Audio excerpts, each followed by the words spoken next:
এখানে সরকারের কোনো অর্গানোগ্রাম নাই, স্বাস্থ্য মন্ত্রণালয়ের নিজস্ব কোনো স্টাফ নেই। স্থানীয় সরকার কিছু না কিছু কাজ করে থাকে। মূলত কাজটা 95% ভ্যাকসিনেশন শহর এলাকায় করে হচ্ছে বেসরকারি সংস্থা এবং বেসরকারি প্রতিষ্ঠানের মাধ্যমে। সেটাকে আহ, যোগাযোগের আওতায় এনে স্বাস্থ্য মন্ত্রণালয়ের একটা উদ্যোগ নেওয়া দরকার যে মানুষের জীবন বাঁচানোর জন্য স্বাস্থ্য মন্ত্রণালয় কিভাবে এই দায়িত্বটাকে আরো লিডারশিপের আওতায় নিতে পারে।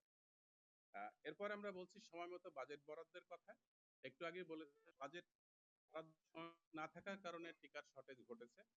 এই বাজেট বরাদ্দ যদি সঠিক মতো না হয়, বলুন সিটি কর্পোরেশন বলুন, এখানে সরকারের কোনো অর্গানোগ্রাম নাই, স্বাস্থ্য মন্ত্রণালয়ের নিজস্ব কোনো স্টাফ নেই। স্থানীয় সরকার কিছু না কিছু কাজ করে থাকে। মূলত কাজটা 95% ভ্যাকসিনেশন শহর এলাকায় করে হচ্ছে বেসরকারি সংস্থা এবং বেসরকারি প্রতিষ্ঠানের মাধ্যমে।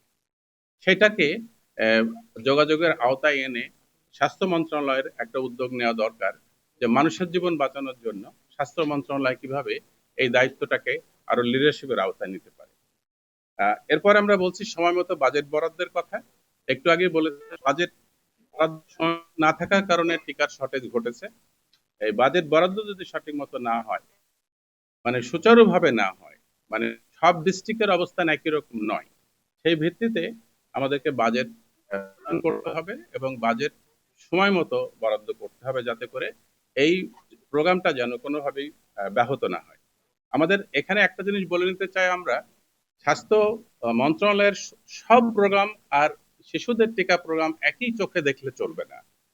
শিশুদের আমরা একটু আগে দেখেছি যে শুরু থেকে যখন ইপিআই কার্যক্রম শুরু হয় এখন পর্যন্ত রোগ কমে এবং প্রতিরোধ করে প্রায় 82% জীবন বেঁচেছে শিশুদের। সুতরাং ইপিআই প্রোগ্রামকে কিন্তু সাধারণ প্রোগ্রাম হিসেবে ভাবলে চলবে না। ইপিআই প্রোগ্রাম হচ্ছে জীবন রক্ষাকারী প্রোগ্রাম এবং সেখানে সময় মতো এবং টাইমলি ভ্যাকসিন দিতে হবে এবং সেজন্য অর্থায়নও করতে হবে।